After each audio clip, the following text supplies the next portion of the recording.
I haven't finished it, and I never will.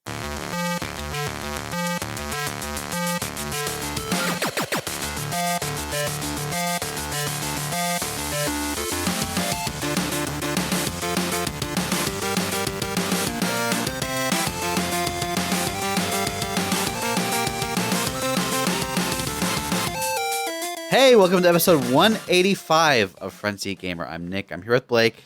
Hey. I'm Paul. Hey. Hi, guys. I can never remember what order I do things in. Should I start with... You keep us... Should I introduce myself as Paul next time, and then I can introduce Nick and Blake? Yeah. Yeah. Just really sort of mix it up fully. I wonder, you've given me a thought. What if we should put a photo of ourselves on Facebook and be like, who's who? Like, let listeners pick the voice, match the voice to the face. Although some have met us, so it's... Yeah, so I was going to say, a lot of people have met us. Yeah. And most of the people who listen to us already know us. Yeah, that's true. So, that's true. Hi, Mom. I mean, 90% of it is you, Blake. Yeah. So, we didn't get any comments last week, or we got a comment. We didn't get any questions. We got nothing to read out though. Yeah. So, what have you guys been playing? Well, okay, fine. Well, before we get into anything, I want to talk about Riven again because you hate the rocks. Because I listened back to the podcast. You know, I'm one of the listeners, and I listened back to the podcast. Someone say the main one. I'm the one doing all the comments. I just couldn't be bothered commenting. And it's hard to switch all those accounts. Yeah, it's tough. I rambled on way longer about rocks than I realized, and I actually barely really talked much about what I actually like about that game. Which is okay. The so dirt. I wrote down some stuff to remind myself of the things I like. Okay. So first of all, notes for context. I got notes. I wrote these notes while I was editing the podcast, being like, I've made a terrible mistake. I didn't talk about this game as much as I liked. Mm-hmm. So yeah, okay. The first thing is the puzzles, right?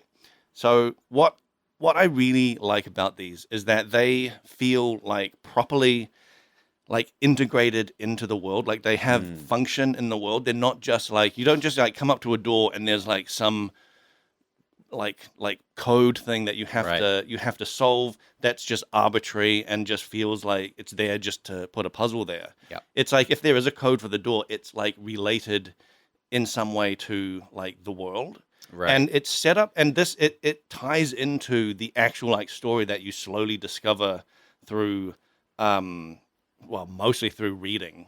And because there's loads of books, and no thanks. It's so funny that like the first you get thrown into this world, and you have a book with you, right? Yeah. A notebook from this guy who creates these like portal books to all these things, to all these worlds. And he gives you this book and you end up in the world of Riven. And literally the first 15 minutes was me just reading this book. Mm-hmm. And I started reading it, flicking through pages, and then I'm like, how long is this thing? Mm-hmm. And I just started clicking, and it just kept going and going and going. And I was like, oh my God, do I have to read this whole thing? Like, oh, what the hell? So I kept reading it. And then I got so enthralled into it. And then I got to the end, I was like, oh, that was it? Oh, okay. And then I went about the world. And after that, every single book was the same. I'd be like, oh my God, this looks so long. Like, I'm going to... And then you get really into it. Like, it gradually... It gradually, like, tells the story of, like, what's happened on there in this. And, like, the main bad guy that you're kind of there to, like, deal with. You know, it talks about... In the form of puzzles. Yeah. Mm-hmm. It talks about, like, you find his journals, and then, he talks about certain events, and then you find other people's journals who talk about the same events from their perspective. And it's really, like... It really feels like a living, like, proper, like, world. And this guy... What I was trying to get to about the puzzles feeling integrated into the world is that this guy, this main bad guy, he's been stranded in this world. And he's the one that's like set up all these puzzles, and he's set them up so that, I mean, he can access them, right? Mm-hmm. But the native people of this world that he, basically is oppressing, they can't figure them out, because for one thing, well, he's basically like treating them like they're, he's kind of keeping them oppressed, so Yeah. they can't get a chance to kind of figure it out. Yeah. And like they've even like him having a completely different number system is one thing, like because the natives have a completely other different number system, which he also has trouble figuring out. But through his notes, you figure out the key to figuring out that native like number system, Right? And then, okay, I was just reading my notes. Yeah. And then the puzzles. You've written your own little book of notebook. Of I have to decipher my own handwriting sometimes. And another thing with the puzzles that I like these puzzles in contrast to like the Myst puzzles. The Myst puzzles were very self-contained. Yeah. They were all kind of just they were all self-contained. They didn't they once you solved it, that was it. That puzzle's done. Yeah. Next puzzle, that's done. Next puzzle. This one, starts off feeling like that, but then you start interacting with puzzles that the solution of a previous puzzle is now a component of a new puzzle, and then they start doing that. So you feel like you're bringing in knowledge from all these different things that you've discovered. Like it's really cool, and it's really satisfying. Is it really clear what order you're meant to do them in, though? What order? That you're meant to do the puzzles in. Because the one downside of having puzzles like that is that you can run into a puzzle and be like, do I have all the information available here to solve this, or do I need to go find... No, you definitely run into puzzles that you're like, I don't know what this is yet. Okay. Like one of the very first things you encounter in the game is this big mechanical board that has all these symbols on, and there's 10 of them, and you have no clue what the heck they are. And then later on, throughout reading journals and like figuring stuff out, you realize it's the number system. Yeah. So you go, oh, it's a number system. It's a code for something. Where I get the code from, I don't know yet. But you eventually do like figure that out. Right. And there's lots of things like that. I could have guessed it was a number system because there was 10 of them. I mean, it did kind of make sense. Like this is some sort of like number thing, but you didn't know exactly if that was at the time. Yeah. It's just like, I mean, to be honest, books and puzzles sounds like some nerd crap. it is, man. But man, it's some enjoyable nerd crap. that's good. It's really, really great. And I'll probably that's a game that I think I'll pick up on sale. Yeah. So put it on sale, please, Mr. Valve. And then I'll do the nerd stuff. You'll do I'll the read nerd it. stuff. I'll read it and I'll puzzle it. I honestly really, really recommend this game. It was so good, and because it's a remake, there's this thing of I was expecting a lot of people to be like, oh, play the original because that's where. But like, there's not been any of that. Like, what I've heard is people saying like, look, if you've not played Riven before, play the remake, and then if you want more, play the original, because the original is like a little bit different in some ways. Like they've taken out certain puzzles and changed things around. And I think I told about on the last podcast that they literally have changed stuff around to kind of keep it fresh for keep it people fresh. who knew that. Yeah. That's cool. That's great. Love it. That's great. Yeah. And I loved it so much. I bought like Myst 3, which I mentioned on the last podcast, and gotten through that. And that so far, it has not. There's some places in Myst 3 don't have that same type of puzzle that feels like it has a function in the world. Like there's one particular area, one world that I went to, that I feel like I'm just randomly clicking on things and making stuff happen with no actual understanding of why anything is happening. And some things seem so circumstantial. Like one puzzle is like you click on something and then a rabbit comes out and like does something, and you're like, how can this be set up to like confidently always have this rabbit come out? Like it just doesn't feel like a practical thing. Yeah. There have been a few games, especially lately, I've played where I know I'm doing a puzzle and I'm solving the puzzle, and I'm not really trying to solve the puzzle, and I don't really know why I'm trying to solve the puzzle. But I'm doing it and I'm pushing through.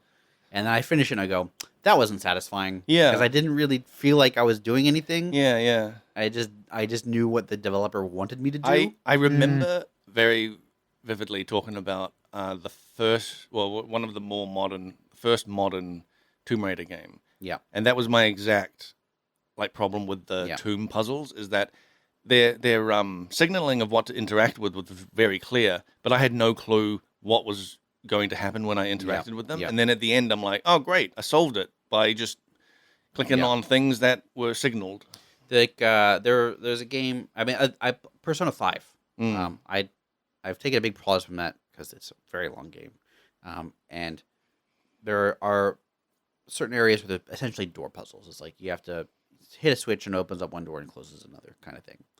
And the problem is that they present these switches quite far away from the door that you're going to be interacting with, right? And you can kind of do the puzzle before you even reach the door you're meant to solve the puzzle for. Yeah, so you're not even sure that puzzle has done anything to the door. Is that what? Well, there's kind of that, but it's just like I'm doing it because the switch is here, not because I found the door. Yeah. You're just clicking on a switch because I think I'm okay with that. To me, it takes me a bit out of the world, though. It's like my character, there's a switch in front of my character, and my character hits the switch, and then later on there's a door that I can go through. I get it. Well, I guess I'm okay with it if it's signaled well, and that I don't know what game I'm thinking of, but the ones where you flick a switch and then it'll cut to a little scene of a door moving. Yeah, that happens. But I like Zelda, and it opens the. Now it's been I'm pretty sure Zelda does quite a good job of giving you the thing you're trying to solve and then the tools to solve it.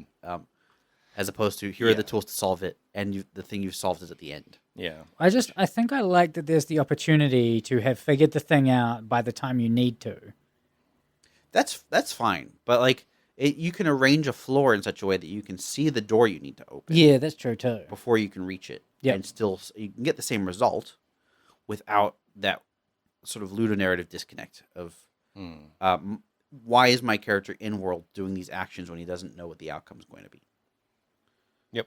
I don't think I ever think about that. There was a dungeon in PoE 2 that spoilers that has some levers, and I can't say too much, but we had that exact thing where you're supposed to pull a lever and something happens that allows you to continue through the dungeon. But some of these levers, the thing that happens isn't on screen. Yeah. And that felt like a problem. That definitely feels like a problem because you're just pulling a lever and then you're like, what's happened? Yeah. So we had to actually go through and be like, look, every time you pull a lever, you have to see the thing that the lever is activating. Yeah. At least for this game. Even from a purely logical, world building standpoint, no one's going to build a lever so far away from the thing that it's operating. Yeah. They don't understand what state the lever is in. Although some of the light switches in my house are pretty weird.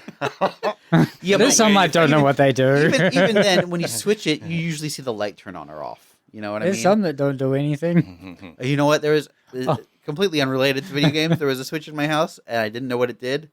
And then, not long after that, I was like, "Oh, our range hood is broken.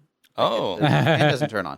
Turns out that was the power for the range hood, and it was for I don't know, a year, maybe 2 years. We just thought our range hood is broken. We need to get it repaired at some point or replaced.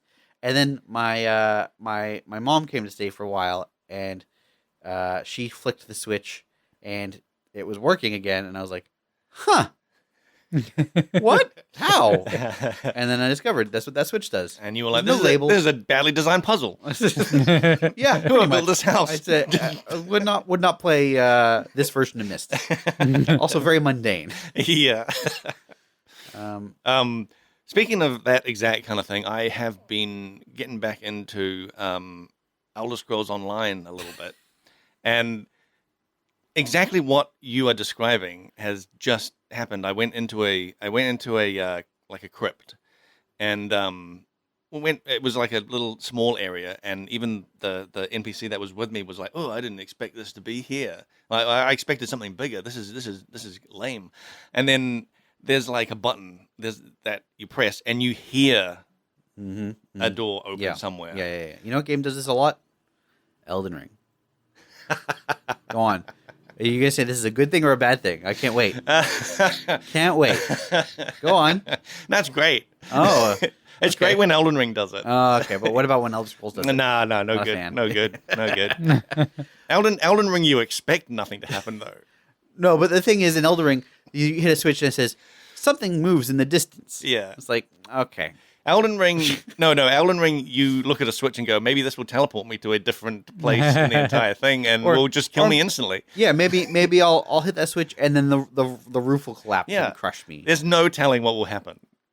You know the best parts of Elden Ring? I know we're... Why are we talking about Elden Ring again? You brought it up. Nobody else. The best parts of Elden Ring, there were some dungeons I really enjoyed. There was one that I think was like kind of a level design masterclass in that it makes you think that you're walking in a loop. When you're not. Oh wow, cool. And you think, oh, I've done this path, and then I go down here and it's different this time. It's slightly subtly different. That's cool. And I keep going, and there's like new enemies, and I loop back, and like, oh, I'm back in the original area. The old enemies are there, and it's really confusing and disorienting. And they did a really, really good job of making it feel like you were walking in circles while revealing new stuff to you. That is cool. On the other hand, there are plenty of dungeons in that game where it's just like, this sucks. It's a long. Okay, there's a whole dungeon to get to a whole area of the game. Called, like, it's like a big snowy area. Yep. Down the bottom of the other snowy area. Oh, good job, guys, coming up with all these creative environments. And to get there, you have to walk along invisible paths. Oh, yep. Why? Why is that a mechanic? There's no explanation in Dark the world. Souls 1, there was a massive hole in the ground to get to a boss. Yep. That was, you could only navigate through invisible walkways. Yeah. And that's I stupid. can't remember how I figured it out. I think I was a pyro. So I had a spell that I could throw, and it sort of arcs and can hit the ground. And I was basically doing that to figure out, because it would collide with the invisible barrier. But also, no. Actually, also the first hint that there's an invisible path there. Can you guess what it is? An enemy No, standing on it? no. It's a load of text on the ground saying "path ahead" on floating above the ground. And who put the text there? The player. Okay, cool. This is so by what design, you're saying is though. this is a Band-Aid solution. No, that this a is player- by design. They specifically craft that world so that the players are right, like an so they intricate specifically part of cla- the design. Just real quick, what was the in-world explanation for invisible paths? What do you mean? What was the in-world explanation? So this is Magic. a grounded low fantasy world, right? Magic. Well, the boss is a dragon, so I mean, hey, and there's all these crystal things. So, I mean, wow. it's a magic Was it dragon, a physical magic dragon? crystal invisible dragon. Into the Gungeon has a cool hidden path on just empty void, and the first time you bump into it, you just fall. There's what? nothing there. No, That it's not there's at all. nothing. There's nothing there that indicates that there's a path at all. Yeah. But there's this other puzzle in like another room where I think it's like a barrel of water, Yeah. and if you move the barrel of water back to the invisible, you can wet the path and see where the path That's actually cool. goes. I like that. That's cool. And there's no like other reasoning for there Yeah. being the barrel of water there, so it Yeah. there, I like it that. gives you something to solve it yeah. with. Oh, that's what a novel idea. Giving the player a tool Well, to solve a so problem. is leaving marks for other messages for other players on the. Pretty reliant on other Yeah. players doing the work for you, huh? Yeah. Some people I've watched. Speaking quickly about these invisible paths, I've watched someone basically like speed run basically their way down, because you have to. There's these invisible paths that go all the way down this hole. There are players who like just know where they are from playing so much, and they just leap. Yeah. And they just land on these invisible paths and then leap again, and they land on another one, and it's like, holy hell, man! Players figure it out. Yeah, they figure it out because that thing makes them die 14,000 times before they reach the bottom. Yep. You know what game has invisible All the blood paths? splats also show the path. You know what other game has invisible paths? What? Ocarina of Time. And you know what? They give you a tool for it. It's called the Lens of Truth, and you can see the path after you have it. Then it's What not a cool invisible idea. anymore. That's That right. would be neat. I wonder if Dark Souls version would be some ring that you find in a completely different part of the world, that if you read the description, it would say something like reveal what's hidden. Uh-huh. And then only using that, you could Yeah. like, but there's no hint whatsoever of anything. That's very Dark Souls to me. Anyway, so Some obscure description that you just use in this one anyway, specific. Elder Scrolls, huh? Elder Scrolls. I don't have too much to talk about for Elder Scrolls, other than like I've sort of. Why did you get back into it? I kind of wanted to just play An MMO. not so much an MMO, but just a fantasy like game. I just felt like going. Sometimes I just feel like going from town to town and doing quests in a game. You know, Like Zelda. I started playing a bit more Zelda again. Why is this not the headline? Because I haven't played enough to talk about. Okay, yeah, fair enough. And also, I spent probably like an hour just trying to remember what the heck I was doing. Yakuza has Yeah. lots of quests, and there's 2 different towns. At least the version I'm playing, Yakuza Zero. So you maybe want to check that one out. Maybe I might. I think I might have it. I probably picked it up in some bundle years ago. It's I'm almost finished with it. Yeah. I know this because it said the final chapter. Oh. On the chapter I just unlocked. That game's really fun. Very compelling. You sent us a video of that character like intro. That was very Yeah. interesting. Yeah, Majima. Yeah. What do you think? Very like he's cool.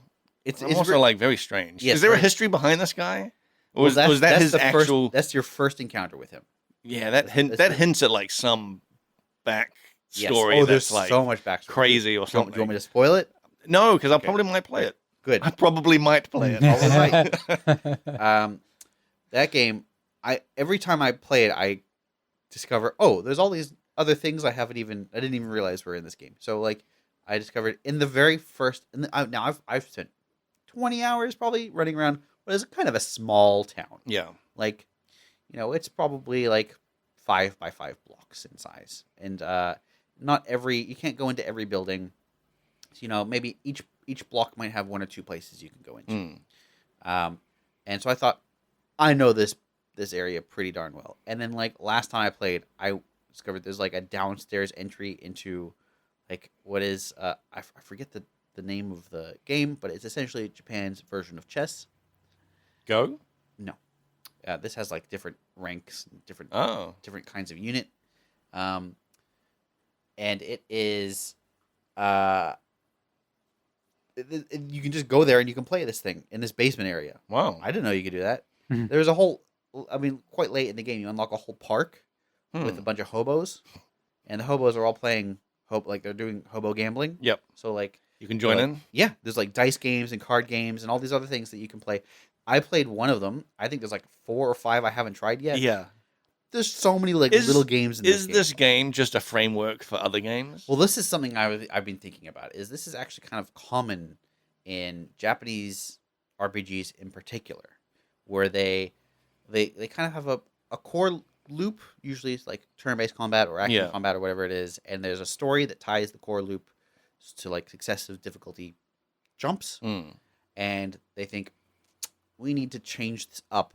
Rather than introduce a lot of new mechanics to the core loop, they just throw a bunch of random activities around it. Yep. Final Fantasy VII, the remake, does this. Even the original kind of Final Fantasy VII had this. Like with The remake does it more, particularly part 2. Yeah. It actually got too much. Yeah.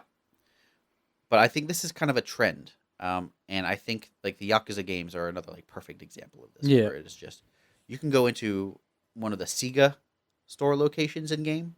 Can you just play Sega games? Yeah. So there are actual video games inside this video game. Yeah. You can I love that. I like love that. Space Harrier. Yeah. There's Yep. like a racing game you can do. There's little crane games you can play to get little neat. toys. Yeah.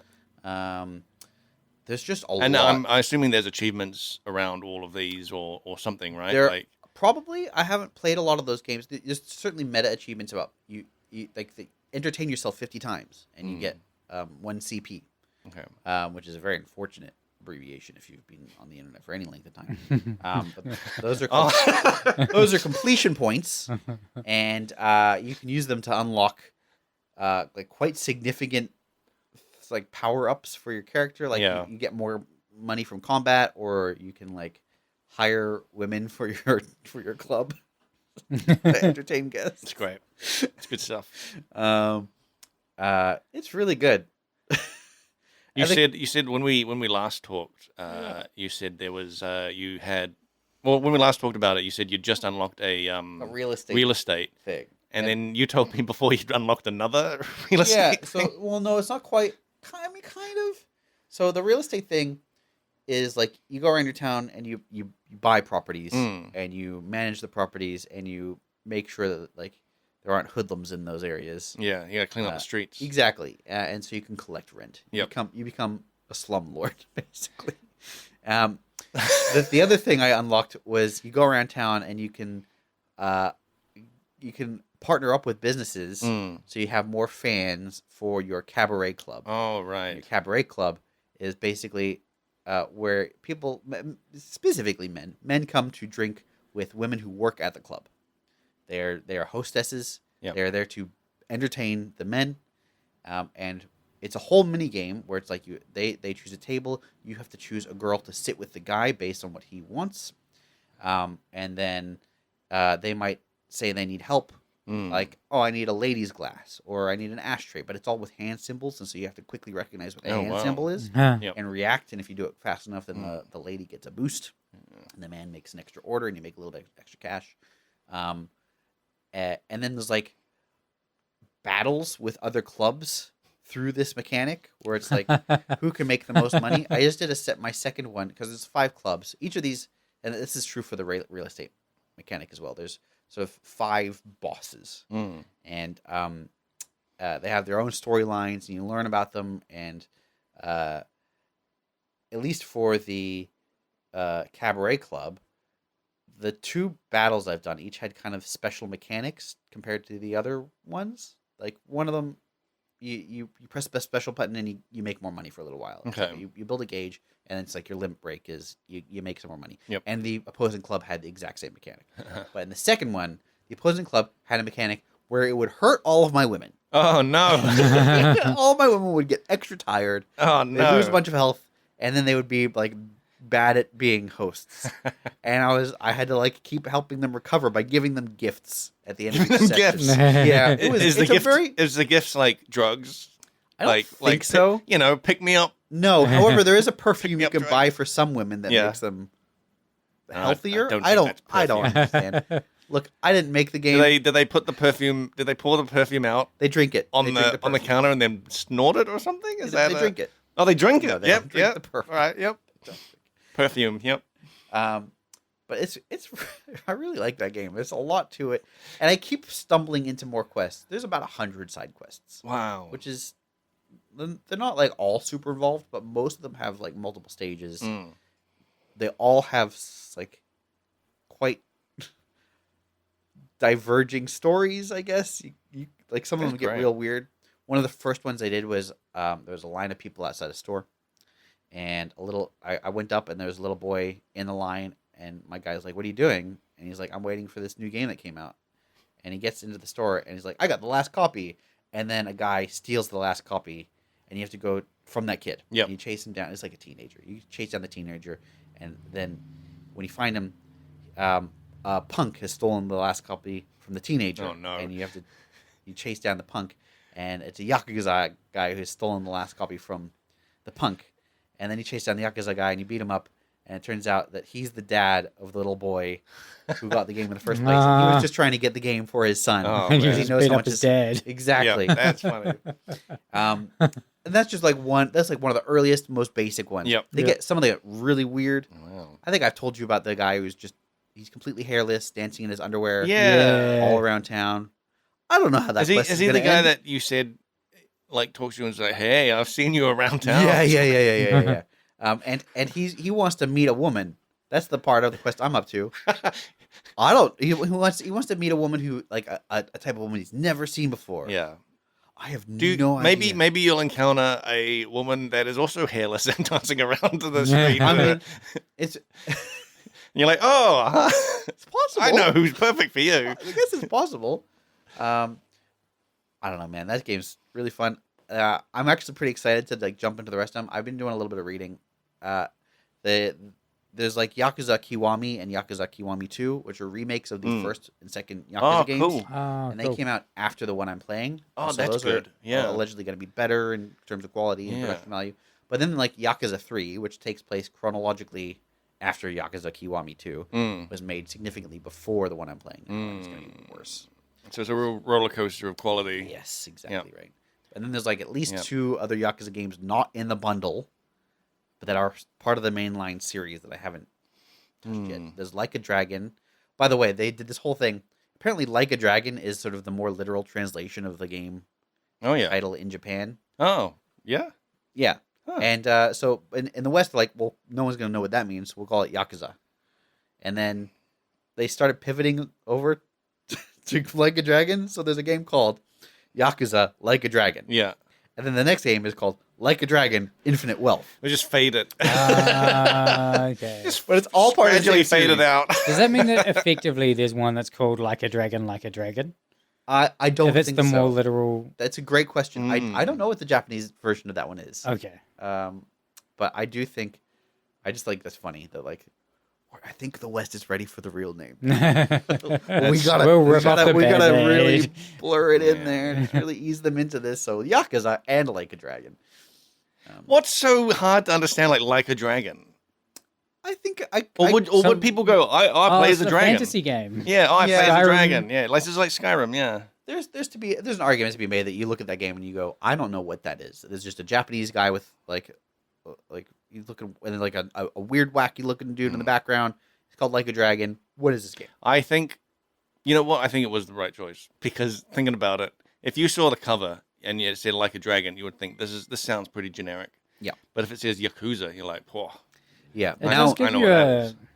an expectation more than Like a Dragon does. Yes. I'm curious. And it is centered around like actual Yakuza gang. Yeah, stuff, the whole isn't it? it's all Yeah, about yeah, Yakuza. yeah. Like the whole like storyline, at least the version I'm playing, is about a guy who is in the Yakuza, gets kicked out of the Yakuza, okay. and is trying trying to both rejoin, and also fight the Yakuza at the same time. Hmm. I'm Does he honestly very excited because the game I'm playing right now, compared to some of the clips I've seen from the other Yakuza games, this game is very grounded, and it is not grounded. Like, I watched Donkey's video of I think it's Like a Dragon, Infinite Wealth, which is the most recent one. Yep. And there's a whole mini game where you choose a Pokemon, but the Pokemon are all humans, Oh my and then God. you collect them, and the way you like catch them is you like get down on your hands and knees and give them a gift, and please them. Yeah. But like it's so obviously a Pokemon ripoff because one of them is blue, one of them's green, one of Oh them's my red. God. They're Yeah. They all have like vaguely similar-ish names. I'm pretty sure that the guy who gives you the quest has like a baseball cap on, Oh man, that's great. and then like it's like a full-on game mechanic where you just go around collecting, I guess, people. But they're all dressed in like one of them is dressed as a shrub, one of them is dressed. It's ridiculous. Wow. One of them has like a coconut hat on. I don't know, man. This game looks so out there. I'm so stoked. There's a whole crazy taxi mini game in that game, Oh yeah. but you're on a bike, and Yeah. but you're the guy who gives you the thing is like the main character from Crazy Taxi. Yeah. and it's called Crazy Bike. These. Oh no, maybe Crazy Delivery. Anyway, Yeah. These are just full games inside this game. yeah, pretty much. They're like little arcade games that you within But an like RPG. what you describe as Pokemon, yeah, that's a full game. Yeah, There are games that are just that. yeah. What it makes you think of is when World of Warcraft added pet battles, Oh yeah, which was Pokemon, yeah. and That became the game for some people. yeah, for me, Yeah. I didn't ever. I mean, I stopped playing World Well, of Warcraft not long after that. But Gwent as well. Gwent, yep, You know, that yep, became the game for a lot of people. yep. And then they just spun it off into its own game. So if a mini game is fun enough by itself, and you can add a little bit of a meta progression to it and scatter it throughout the game, that can sustain a game. Anyway, really good. Been enjoying it. I've also been playing a bunch of idle games, and the thing about some of the idle games I've been playing, it makes me realize just how bad at UI oh, some developers are. It looks slick, Yeah. and it is a nightmare to use. yeah. UI's tough. Yeah, Especially for a I phone. feel like it's one of the hardest things to get right, and it seems real easy. You are correct, but I think it's all about being flexible to how a play pattern emerges. Yeah. I think sometimes someone approaches it from a data mindset or like from a like an order mindset, and they think, oh well, we sort all these things into these categories, and then like that's the logical way to sort these things. But then when you start to play the game, it's like every 30 seconds you have to close out of this, which takes 2 taps, open up this, which takes 2 taps, click on this, and then click buy. And there's all this text in the way, and it's like it's just kind of a nightmare to navigate and use. And even if that was, I can't say speak to like that game specifically, but I know that when you're adding new things, the gut reaction is to go put it somewhere that's similar to something else. Yeah. And that can quite often be like the wrong decision.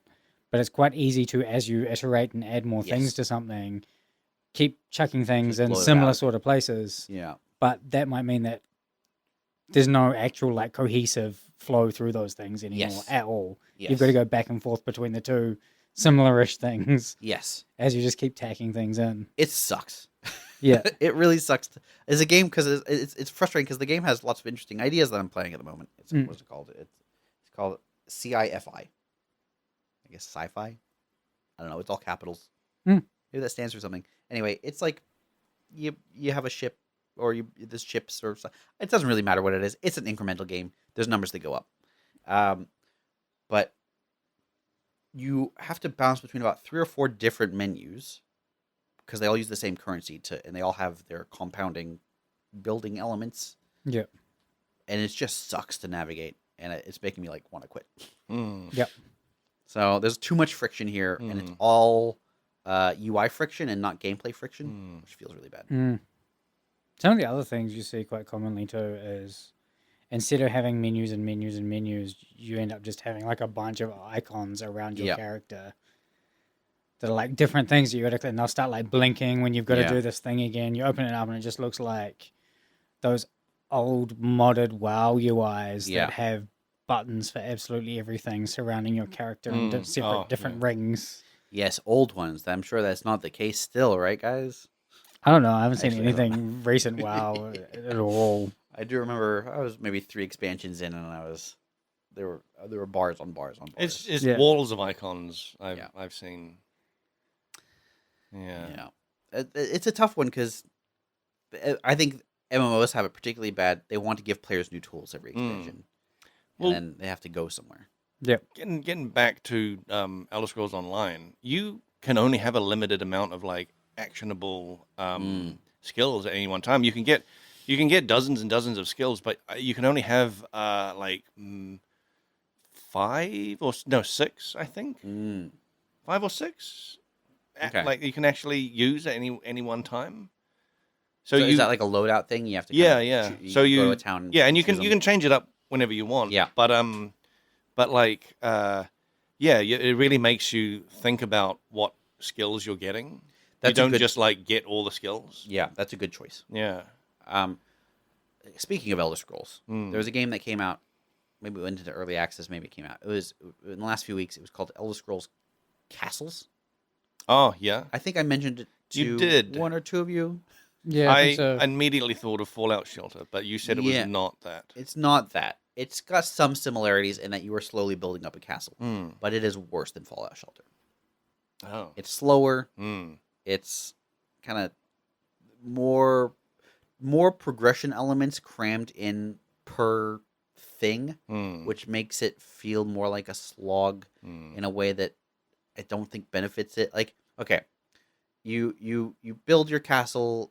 More room means you can put more things down. Like you can build a loom, and you can build like a tailoring desk. You can build a smith thing, and you build these things, and you gather it. You start accumulating resources. You have to assign people to these things, but the people you assign can have like sort of aptitudes in the skills that you're giving them.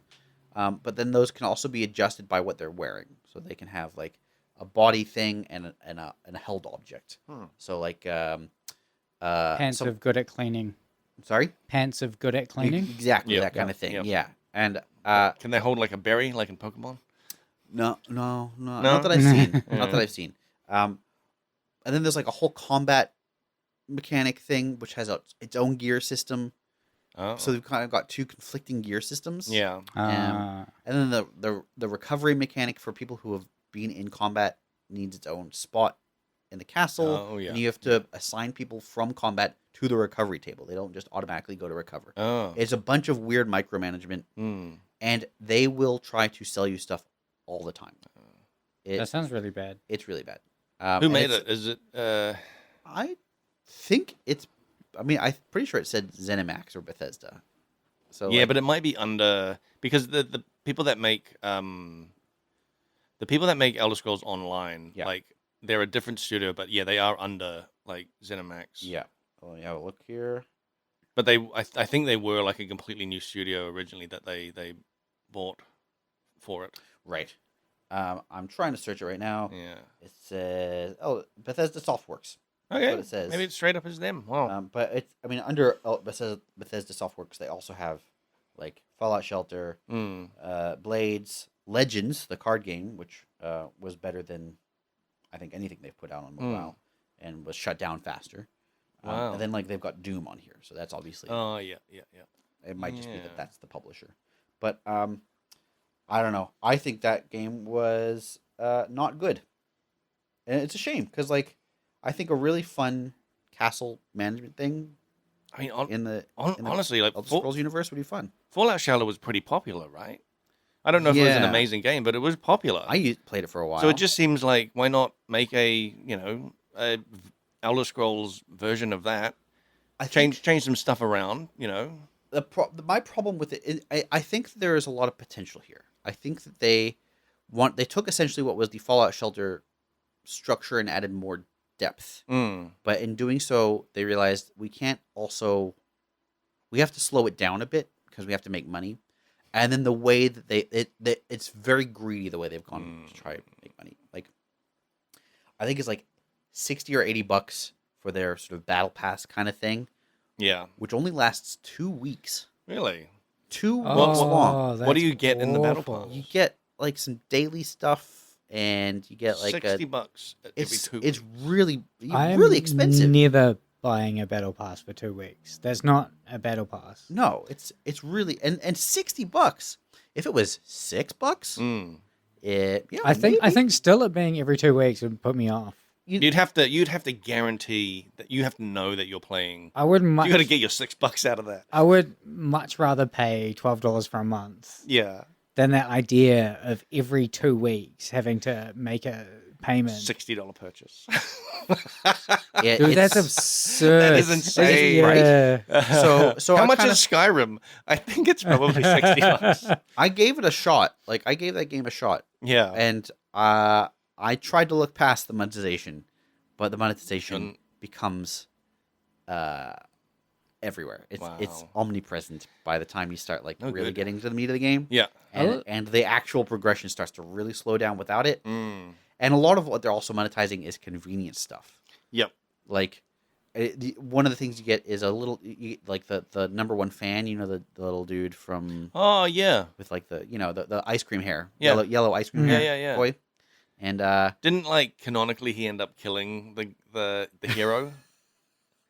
I think. I mean, it doesn't happen in the game, but I think there's like in the lore because he's in Oblivion. I guess we'll find out in Elder and then Scrolls. you're a different character. in thing. And I think the lore is that number one fan murdered him. I kind of love that. Yeah. If that is the case. Now, that guy will run around and collect resources for you. That's useful, but that's a part of the subscription. Oh, Like you can't just like earn that. I don't know, man. There's so much. in that Can game. you buy a battle pass with in-game currency at all? I don't think so. Okay, It gives you in-game currency. because I know like World of Warcraft they have a system where they have like Blizzard tokens or something, and, Right. and WoW you, tokens. Yeah, WoW tokens, and Yeah. you can buy that with actual gold that you make in Okay. World of Warcraft. Right. Yeah, Through, like, a player that was auction the house. that was the answer to RMT, I think. Right. So, Eve had Plex, which was essentially a month subscription that you could trade within the game. Yeah. So you could buy a month subscription, Yeah. and then you could trade it in game with other players for things within the game. Yeah. Yeah. I kind of love that. Yeah. It's a way to it is kind of an RMT solution, Mm. but that also means that it's all money going into the game from Yep. players at all times. Yep. It's not money from a pure economy standpoint. You don't have to worry about like balancing a giveaway of portions of a Plex over daily quests over months or years to impact your subscription model. So is that the kind of thing? Is WoW tokens or whatever? They sound like the same thing to me. Yeah, I haven't played with them being in the game, but I was talking to a guy who's on my team at work about them because he was annoyed they were getting added to Cataclysm Classic. Oh, I really? think they just added them in. Yeah. And People are just there was like a annoyed bunch that of drama around it because Yeah. it changes the game not- from the moment that happens. it's not classic anymore. That's what people didn't like. Like they don't want the feeling I've seen is that it was a lot of people consider like modern retail to be from Cata onwards. Yeah. And classic is like, what is it, up to Wrath of the Lich Yes, King, I think. yeah. And so now it's just going to be retail, but 10 Older years ago, behind. yeah. You know. But then they still have the solid like vanilla, only vanilla with no additions, right? Yeah, I The think service. so. I'm not 100% And sure that's- because I stopped playing when they did. Because what's it called? Season of Discovery. Season of Discovery. Yeah. That started out really cool, Yeah. and then they announced that with the second one they were going to add a XP boost Oh, people like that. for the second phase, Yeah. and I went nah Yeah.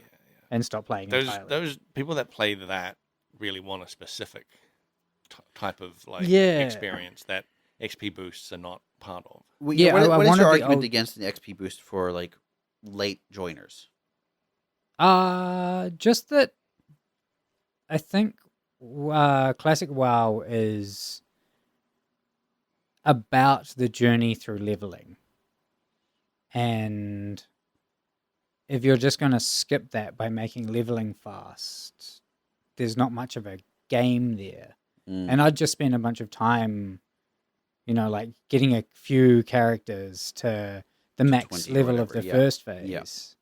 And it takes a while, and that was So did it a feel wonderful experience. right? Did it feel like, oh, they've undercut all of the effort I put in?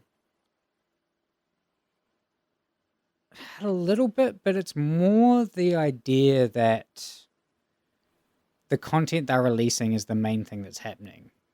When really, I think Vanilla WoW was about the world and how scary, how easy it is to die to almost anything, and how slow it is to get through it and to make that progress.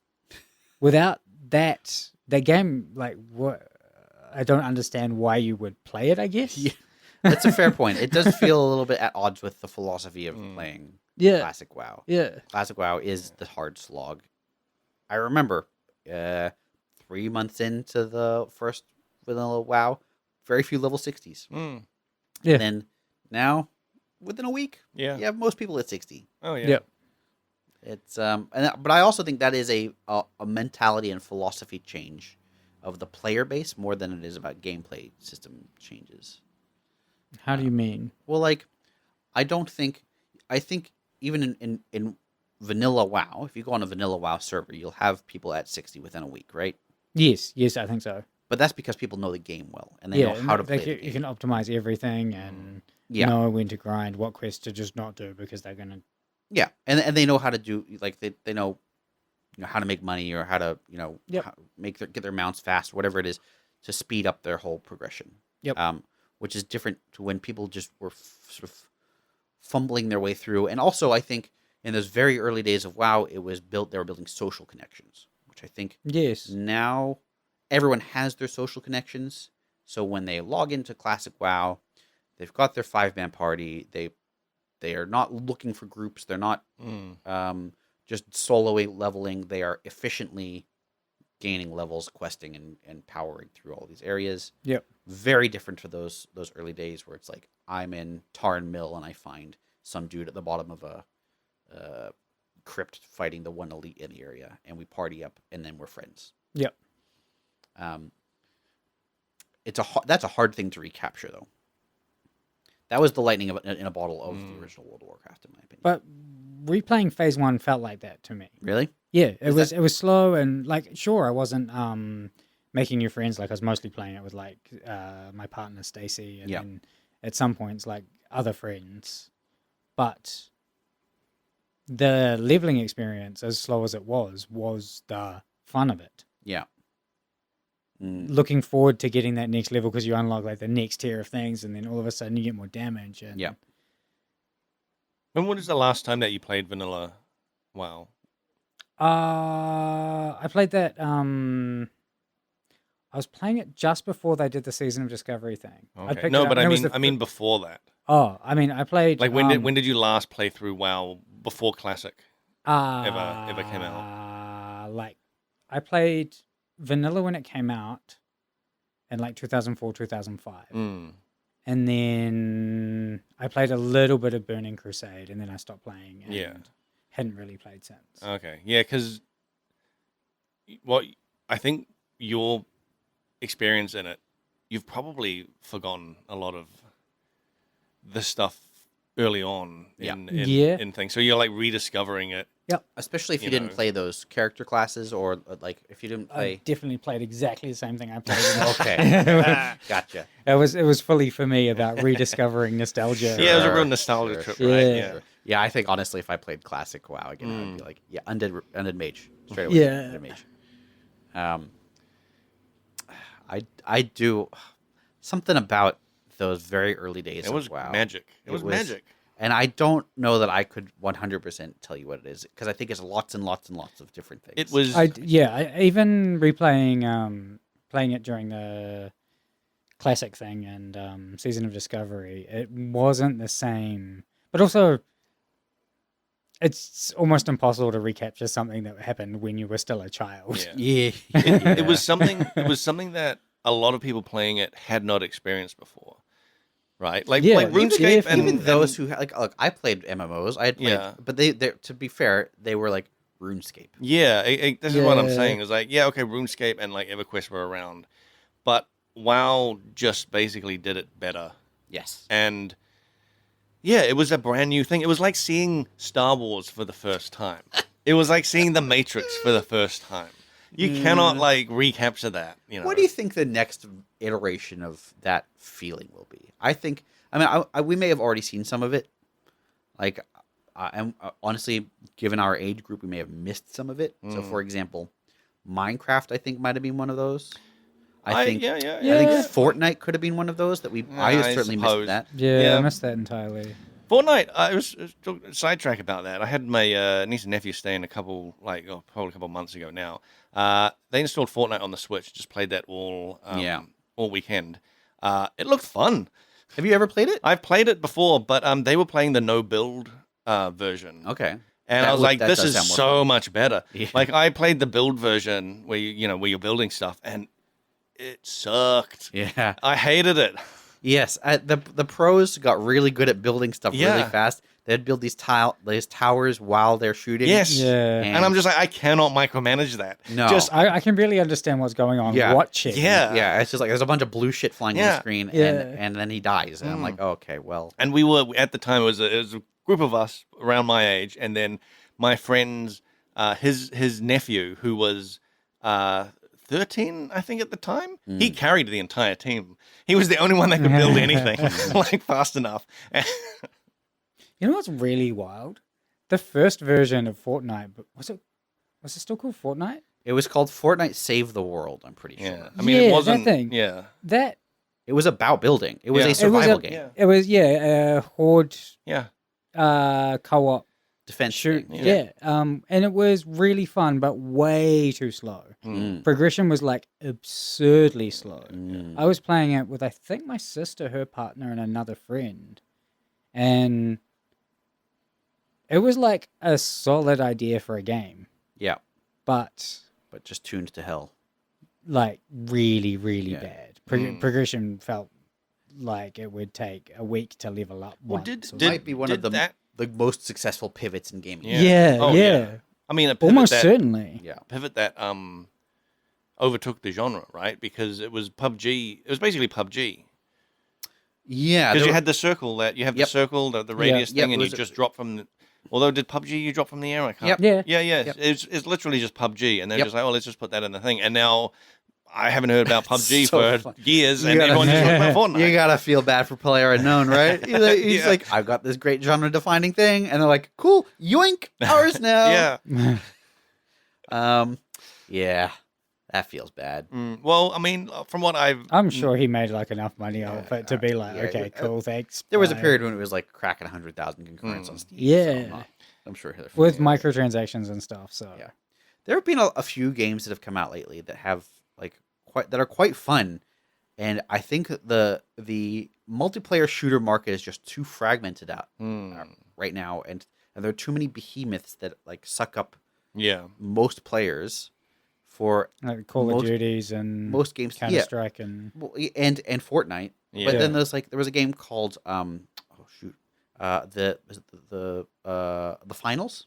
oh Did yeah. you guys play the finals? No, but I heard really good things about I it. played some of it. It's fun. It was heavily movement focused or something. Very very movement focused. It was like a team Yeah, shooter, class based. Oh, yeah. Also loadouts. Hero shooter type yeah. thing? Kind of, but Yeah. not really, because like you're either like a small guy, a medium guy, or a heavy guy. Oh, okay. And then like Team Fortress.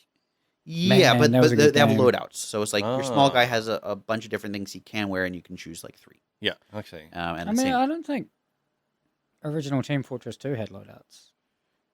they- No, it didn't. Added all the other stuff Yeah. later on as micros.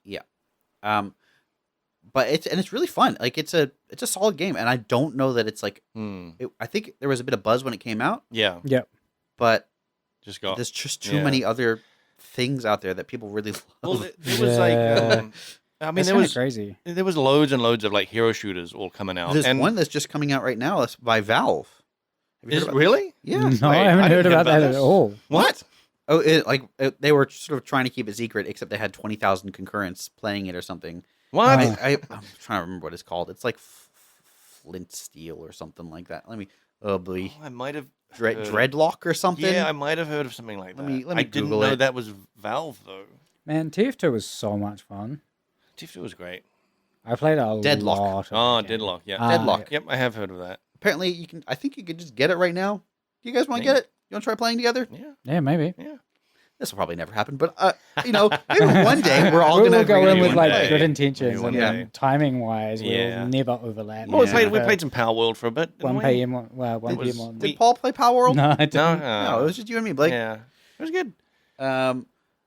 Yeah, let's try. Yeah. We'll try. Deadlock seems like an approachable thing. It's a hero shooter. We all have Steam. Mm-hmm. We all know how to shoot a gun, We're all. Yep. and we know what a login is. Yep. So let's log in. I know you're Similar to longer. games you've played, Dota 2 and Team Fortress 2. Ah. Yeah, it's apparently kind of a hero shooter Yeah. MOBA hybrid. Oh, Okay. Don't know what that means. Haven't looked into it. Interesting. Let's guess at it. Shall Is we? it? Is it set in the what's their game? Go on. Never mind. It's not them. I was thinking of the other. They have Dota 2, right? I was thinking of the other. What is it? The arcane Oh, League of Legends. Yes. I was thinking of that. the No, other it's other not. one. It's not League of Legends. Who- That's you're thinking of Valorant. Am I? Steam, Riot did a hero shooter called Valorant. which is Yes, not set I do in remember that. League of Legends. Okay, yeah. But They are also a company that will just make a game that you don't expect. I think. Right. Well, they're making you're an pretty- MMO, and you're just like, okay, cool. to be fair, that's been a long time coming. Like yeah. they have a huge hero roster for League Hmm. of Legends. They have a million other League of Legends related properties. Yeah. That game, like that, the original League of Legends came out in 2009. Wow. I wonder if League of Legends was one of those pivotal games in time. That's a Because No, I think it was original. like Dota Dota, first. yeah. Yeah, but when League of Legends boomed, I'm pretty sure it boomed way harder. Than And the original then a Dota? bunch of people went Yeah. from League of Yeah, Legends yeah. into Dota Probably 2. right. You're probably Which is right. what happened with me. Yeah, I found the genre through League of Legends being Yep. popular. yeah. Then managed to get access to Mm. Dota 2 beta or something and played a bunch of that. But that is also so. What you're saying about like what you said about PUBG of like, oh, they Yep. defined the thing and then missed it. Yeah. That's just like Blizzard. They literally had Dota. You know, as, like they literally had Dota as the Yeah. They didn't make Warcraft it though. thing. It was, No, it was but they some- It was a mod easily for just Warcraft, just right? hire those people that made it and Yeah. thing, and they just like didn't. Boy, they fumbled that bag, didn't Yeah. they? Oh boy. And I then mean- they tried to do Heroes of the Storm, which I really enjoyed. And then they're just like, oh, this isn't competitive enough, so we're just canceling the whole thing. It was like, wow, great. I bought skins that for was that like game. too late. That was way. But like the thing that annoyed me was that I liked Heroes of the Storm. I really liked it, and I bought skins for it and stuff. Wow. But they're just like, oh, this isn't hitting the esports like whatever that we're like trying to freaking dominate or something. Because everyone was playing Dota 2. But like, still. can't they just have a good game? Like, it was probably making money. It was Yeah. definitely making money. I was given the money, and they're just like, nah, not good enough. Didn't they release like three, definitely two, but maybe three different games with the same abbreviation? There was Heroes of the Storm, HOTS, and Heart of the Swarm, HOTS. Oh, And I think yeah. there might have been Was a there third like one. a WoW expansion that was like Oh, yeah, maybe. something. And it would just, can't I think of remember it. thinking at the time, like, does nobody They're think different about this? departments, Like, mate. they're basically, you know how giant Blizzard is. It's basically like might as well be a different studio. yeah, but someone, working on it. there is a marketing department. And the marketing Yeah. department is the one who goes, Different. There's still different marketing I teams. don't think it is. Maybe it is. I don't know. We're pretty much out of time, aren't we? I think. Yeah, we are. Yep. All right. Well, you can email us or comment or do whatever. You know, just email frenzyquestion@gmail.com. Leave a comment, like, subscribe. We love hearing from you, and we love answering your do. questions. We didn't do it this week because nobody asked any questions. So do better. There were questions. You just didn't read them out. Eh, They were they were too long. but That's to be fair, one of them is hashtag no more babies, Blake. Oh wait, no, That you're was looking an at the wrong important one. sentiment. You're looking at the wrong one. I'm looking at the ones that you put on the form. Nah, I thought I'd got rid of those. No, Oh well, maybe it's my it's fault. two very long questions. Yes, They're it's too two to very read out. long questions. Yeah, they're too long to read out. Too long We to read. love reading them, Yeah. but we're not going to read them out because that's like half the podcast. Yeah. And you know what? We This is while why- we this love is- a time filler. This is also why the YouTube comments have been so great because they're always, short. Yeah, readable. no one's got time to type a full Yeah. essay in Emails are great, and I usually just reply to them if they're really long. I'll just reply to them myself. Yeah. Yeah. All They're right. great. Let's look into Deadlock, Yep. and we'll be back in a couple weeks when we forget to play Deadlock. That'll happen for sure. Bye.